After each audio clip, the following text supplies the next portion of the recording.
Hey there, Raquel Dancho here, Member of Parliament for Kildonan and St. Paul and Shadow Minister for Immigration, Refugees and Citizenship, coming to you today from Winnipeg for my weekly roundup. So this week, lots to talk about. It's been a busy couple weeks. The immigration file is really heating up, and frankly, Parliament is finally getting into the swing of things after sort of almost a year, well, it seems like a year of dysfunction. So that's really great news. So a big announcement in immigration was last Friday. They announced their annual immigration levels targets for the years following.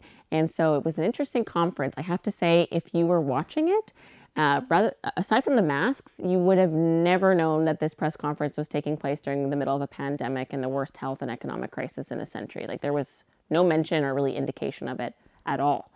And there were three major issues with it. So the first I should say, or before I get into them, the first thing I'll say is that the Liberals want to bring in 1.2 million new permanent residents in the next 3 years, and that's 401,000 next year.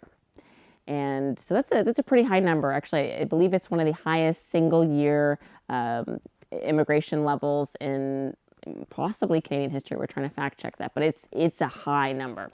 And so a couple problems with that. So the first thing is the feasibility. You've heard me for weeks talk about the families who are not able to reunite with their dying loved ones, families that have been separated by the border closures and by very slow immigration processes for years.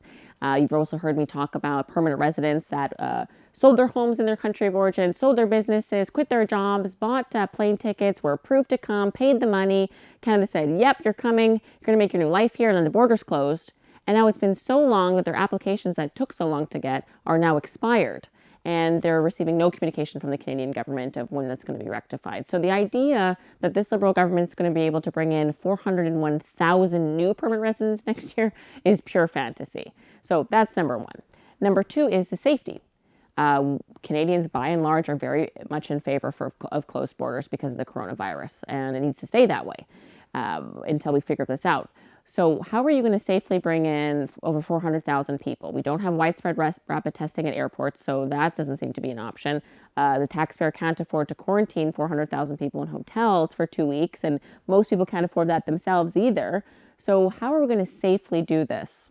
No answers on that whatsoever from the Liberal government.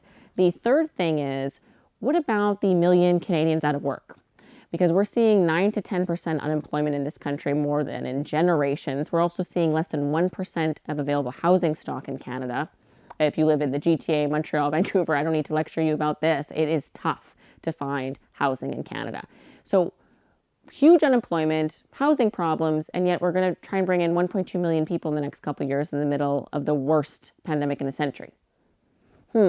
So a lot of questions there. I've received a lot of those unemployment questions from you. Where are these folks going to work? Canadians themselves can't find jobs. These are legitimate questions, and I really do feel the government has the responsibility to answer them. So thankfully, we get to question the Minister of Immigration 2 or 3 times before the new year, hopefully, if he shows up at committee. So we'll be holding his feet to the fire on this and using every tool in the toolbox to make sure their decisions are what's best for Canada. So rest assured, and I will come to you with more updates on that. Another thing I've been working on is when you're a shadow minister, any legislation that your corresponding minister brings forward is your responsibility to sort of research and find your position on and really just help establish the Conservative position on it. And so there's a citizenship bill that's going to amend if it passes the oath of citizenship. Now, if you're born in Canada, you've never taken this, but if you weren't born in Canada and you are now a citizen, you would have taken the oath of citizenship. And I've seen a number of people take this citizenship oath at the ceremonies over the years, and it is incredible. It's a short, profound declaration of fealty to the Queen of Canada, Queen Elizabeth II, her heirs and successors, and it also, you swear that you will be a good Canadian law-abiding citizen, essentially. So it's a great little, compact little statement, and the Liberal government, in response to the Truth and Reconciliation Commission of Canada's calls to action number 94, which is a recommendation to amend the citizenship oath to include a mention of Indigenous rights. This is in that bill. And so it was something the Conservatives gave much thought and consideration to. And I'm not going to get into that in this video because we're trying to keep these under 10 minutes. But I have a 20-minute speech, very well thought out, researched, sort of establishing our position on this. So I encourage you to go watch that if you're interested at all in this. And I also do 10 minutes of question and answer debate with the opposition parties and the Liberals. So that kind of gets pretty interesting, actually. So go check it out on my Facebook feed, YouTube, or if you're watching this on my email subscription, you can just scroll down. It'll be in the email as well.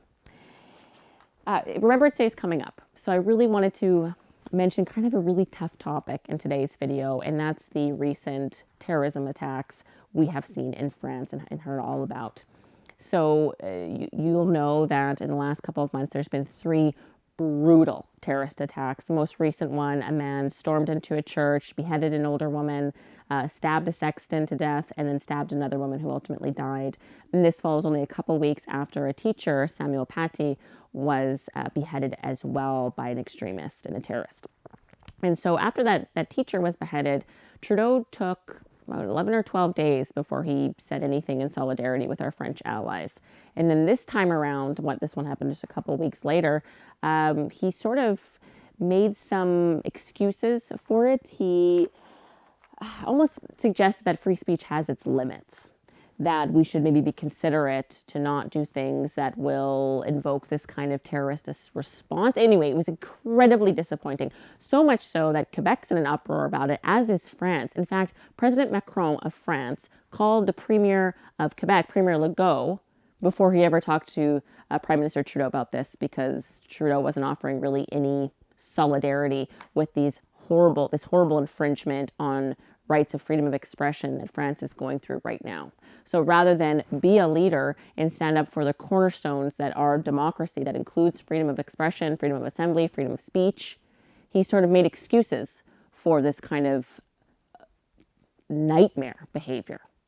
And I have to say, I was extremely proud of Aaron O'Toole. He immediately stood up for Canada and for our values, unequivocally condemned these actions in France. And it was just so great to see someone take leadership and to be stoic about it and resolute, because that's how we have to be when it comes to our freedoms. There is no budging around this. This is what makes democracy great. This is what makes Canada great. So really proud of our leader for standing in solidarity with our French allies. And in anticipation of Remembrance Day, remember to wear a poppy. Legions and the Poppy campaign that support Veterans Affairs and veteran services across the Canada not having a great year in this pandemic. So make sure you buy poppies, stick all your change in that box. They really need it. And let's give thanks for the reason we're even allowed to talk freely in this country. And it's for the people that gave the ultimate sacrifice. And the last thing I'll say is last week I wanted to give you a little update about my trick-or-treat. So we had this fantastic health and safety, regulated, safe event. We followed all the health protocols is what I mean. We had folks stay in their cars, they were masked up, they would drive up, we were masked up, and then we would give them a bag of goodies for their kids. And we only made 200 at first, and we quickly realized we were probably going to run out, so we had to make another couple hundred. And it was fantastic, the turnout. Kids were dressed up, parents were excited, and we'd done sort of something like this for Canada Day, very similar idea. And I have to tell you, Canada Day was a beautiful hot summer day. People were feeling good. Numbers were low for COVID cases in Manitoba. There was optimism in this drive-through. Sort of a feeling this is going to end soon. Fast forward to October from July, people, I have to say, seeing that many parents in succession over a 2-3 hour period, people are having a tough time, folks. It's been tough for people. I saw teachers and parents and public servants and business owners, and all of them were, number one, so grateful that there was something for their kids. So very much appreciate the opportunity to give that to the community. Really glad people enjoyed it. Folks said that many of them said this was really the only thing their kid was going to get to do this Halloween. So we were really proud as our team to provide that for the community. But beyond that, it was tough. And some people even got emotional. You could see there is stress out there about this pandemic. And I just want you to know that I am thinking about you, fighting for you. I am motivated by this more than anything else right now, is holding the Liberal government to account on their pandemic response. We owe that to Canadians as official opposition, and we are doing that every day tirelessly. Well, we're tired, but we're going to keep going relentlessly, because it's too important that we get this right, and there have been mistakes made, and we cannot keep making those mistakes. So we are fighting for you on this. We're doing everything we can to make this better. It's uncharted waters, but I just want you to know that the Conservatives hear you. We're fighting for you, and we're going to keep fighting for you in this pandemic. And don't lose faith. You may not be a person of faith, but I certainly pray for this country and for the world right now, and for my community and what they're going through. And I just want you to know that you're motivating me more than I've ever been motivated to work hard. So let's stick together. We can get through this together. And I hope you have a great weekend safely indoors, I guess. It's getting cold, and I just want you to know that I'm thinking of you, and we'll tune in next week for my next weekly roundup. Thanks so much.